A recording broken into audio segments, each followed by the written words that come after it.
Hello and welcome to Testing the Theory. Today we'll be looking at a Biconic entry concept submitted to NASA. It formed part of a study to assess the options for human landings on Mars. The Biconic entry concept comprises of petals with webbing that are designed to double as both fairings and high altitude sources of drag. This allows for more accurate landings than inflatable heat shields, and inside the fairing is a manned descent vehicle and rover. I opted to model the petals as separate to the fairing to do a little testing. Here you can see me deploying them high above the atmosphere.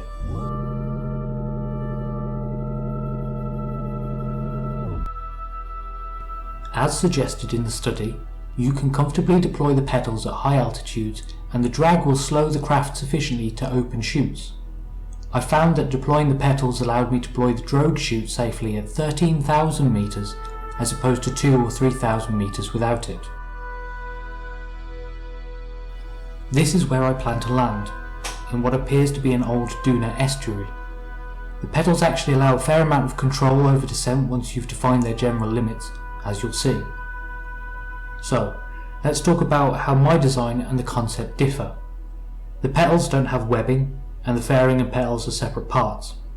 I chose to do this mainly because of how much better the aerodynamic modelling in KSP is suited to the fairings as opposed to structural panels or wings. I wanted to be able to test the effectiveness of the petal design on its own, and it actually provides very effective air braking for the descent vehicle. I followed the lander design quite closely, and inside the fairing we have a nearly 6 metre wide lander equipped with a small rover and roughly 8 tons of fuel, which is roughly double what I figured I would need for the final powered descent. Being generally a bit too conservative and choosing to redeploy the petals as I did actually caused me to drop a little short of my planned target zone, but by no more than a kilometre. The drogue chute was there to help define the limits of drag provided by the petals, but seeing as it was there I figured I'd use it anyway and offset the lack of webbing.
By the time the fairings are dropped and the engines are turned on, we're below 180 meters per second and the landing goes off without a hitch.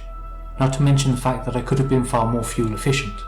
I landed with just over 4 tons of fuel used.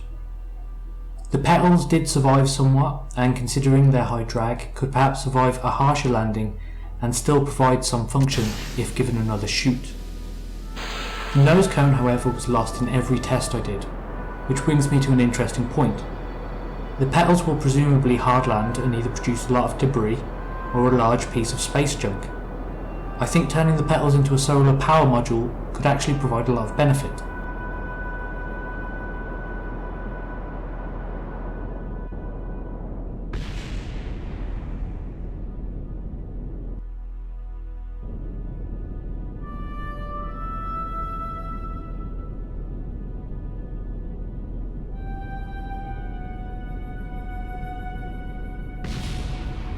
In conclusion, I like this design a lot and proved that it grants a lot of benefits, especially in terms of guided descent. However, it doesn't provide as good a mass fraction payload as other designs as discussed in the Reddit thread, which I will provide a link to here and in the description below. Better mass fractions are provided by inflatable heat shields, and therefore we're unlikely to see this design in real life. I hope you enjoyed watching Testing the Theory, and I'll see you soon for more.